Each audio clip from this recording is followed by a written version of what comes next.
اس سے ہٹ کے جو ہمارا منشور ہے معاشی حوالے سے، وہ تو ہمیشہ سے بہت واضح ہے کہ معیشت جو ہے اس کا دار و مدار جو ہے اور اس میں جو سب سے زیادہ اہمیت حاصل ہے وہ عام انسان کو حاصل ہے، اور عام انسان کی جو فلاح ہے وہ تعلیم کے ذریعے ہوگی، وہ صحت کے ذریعے ہوگی، اسی کے ارد گرد تمام معاشی عمل جو ہے وہ چلتا ہے اور اس کو چلایا جائے گا۔ اب چونکہ خان صاحب کو اور شاہ محمود قریشی صاحب کو سزا ہو چکی ہے، تو آئندہ الیکشن میں اگر آپ کی پارٹی جیتتی ہے تو آپ کا وزیر اعظم کا امیدوار کون ہوگا، وزیر اعلیٰ کے امیدوار کون ہوں گے؟ دیکھیں، ایسا کوئی مسئلہ نہیں ہے، بہت گہرائی ہے اس پارٹی میں، بہت سے لوگ ہیں جو میں سمجھتا ہوں اس کے اہل ہیں، لیکن یہ سزائیں بھی میں کہتا چلوں بہت زیادہ دیر قائم نہیں رہیں گی۔ اپنے الیکشن آفس سے پنجاب یونیورسٹی میں طلبہ سے ملاقات کے لیے روانہ ہوئے۔ اگر 8 فروری کو آپ کے پاس حکومت بنانے کے لیے نمبر پورے نہیں ہوتے ہیں تو کیا آپ لوگ اپوزیشن میں بیٹھیں گے یا اتحادی حکومت کا حصہ بننے کو ترجیح دیں گے؟ جی، اس وقت میں کہہ نہیں سکتا، لیکن مجھے یہی لگتا ہے کہ اپوزیشن ہی میں بیٹھیں گے، لیکن مجھے نظر یہ آتا ہے کہ ایک بہت بڑی تعداد میں پی ٹی آئی کے جو امیدوار ہیں وہ کامیاب ہوں گے اور ہم حکومت بنانے کی پوزیشن میں ہوں گے، لیکن بصورت دیگر اپوزیشن۔ الیکشن میں جو بھی نتائج آئے، کیا پی ٹی آئی اسے خوش دلی کے ساتھ تسلیم کرے گی؟ دیکھیں، خوش دلی کا تو یہ مطلب ہوتا ہے نا کہ آپ یہ کہیں کہ جو تمام یہ عمل ہوا یہ آئین اور قانون کے مطابق تھا، آزادانہ تھا، شفاف تھا، تو ایسا تو ہرگز نہیں ہے۔ جو ہو رہا ہے یہ آزادانہ نہیں ہے، یہ شفاف نہیں ہے، تو اس حوالے سے جو تحفظات ہیں وہ تو ظاہر رہیں گے، ان کا اظہار بھی کیا جائے گا،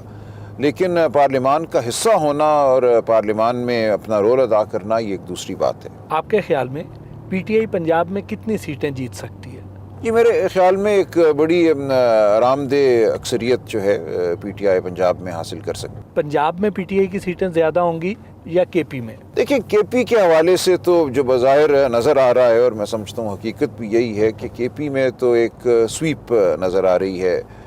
پی ٹی آئی کی، اور اسی لیے ہم دیکھتے ہیں اب یہ گفتگو ہو رہی ہے کہ الیکشن جو ہے کے پی اور بلوچستان کی حد تک اس میں تعطل پیدا کیا جائے، اس کو مؤخر کر دیا جائے۔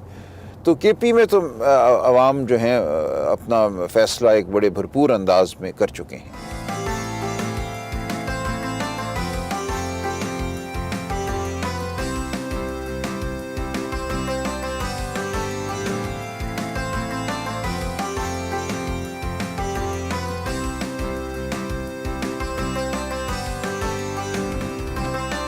پولیس اور یونیورسٹی سیکیورٹی انتظامیہ نے خطاب کرنے سے روک دیا۔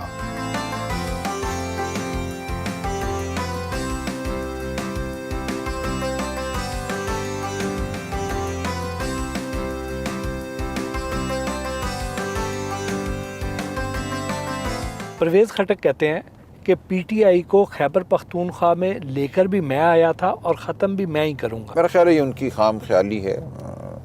ایسا وہ کچھ کرنے کی پوزیشن میں نہیں ہے۔ آپ کے حلقے کے بنیادی مسائل کیا ہیں؟ یہ بہت بڑا حلقہ ہے، والٹن روڈ سے یہ کوئنز روڈ تک پھیلا ہوا ہے۔ اس میں بعض علاقے تو ظاہر ہے وہ ہیں جن کو ہم پاش کہتے ہیں، ماڈل ٹاؤن ہو، گلبرگ کے علاقے ہوں، شادمان ہو، شاہ جمال ہو، لیکن اس کے ساتھ ساتھ یہاں دیہی نوعیت کے علاقے بھی ہیں، یہاں پہ ایسے علاقے بھی ہیں جہاں کچی آبادیاں ہیں، وہاں پہ واٹر فلٹریشن کے مسئلے ہیں، پانی صاف نہ ہونے کے، بہت سی جگہوں پہ گیس ابھی تک نہیں آئی، وہ مسئلہ ہے، کہیں کھدائی ہو گئی، پائپ لائن پڑ گئے لیکن کنیکشن نہیں ہوئی۔ تو یہ تمام مسائل ہیں جن کی طرف توجہ دی گئی ہے۔ میں سمجھتا ہوں پی ٹی آئی کی جو حکومت رہی اس میں بہت کام ہوا، جہاں میں گیا ہوں اظہار تشکر کیا ہے لوگوں نے، لیکن ظاہر ایک بہت بڑا یہ علاقہ ہے، تقریباً 10 لاکھ آبادی پر مشتمل، تو اس میں علاقے ہیں جہاں ابھی مزید کام ہونے کی ضرورت ہے، سڑکیں بھی بننی ہیں، کہیں سیوریج کا نظام بھی جو ہے اس کو درست کرنا ہے، تو یہ تمام معاملات ہیں۔ اسکول ہمیں نظر آئے، کچھ چند دن پہلے میں یہاں تھا اتحاد کالونی میں، جہاں عمارت بن گئی ہے لیکن وہاں ٹیچر نہیں ہیں، بہت بڑا تقاضا اس علاقے کا یہ تھا کہ یہاں اسکولوں میں ٹیچر بھیجے جائیں۔ تو یہ تمام معاملات ہیں جن سے ہم واقف ہیں اور جن کا جو حل ہے وہ ضرور کیا جائے گا۔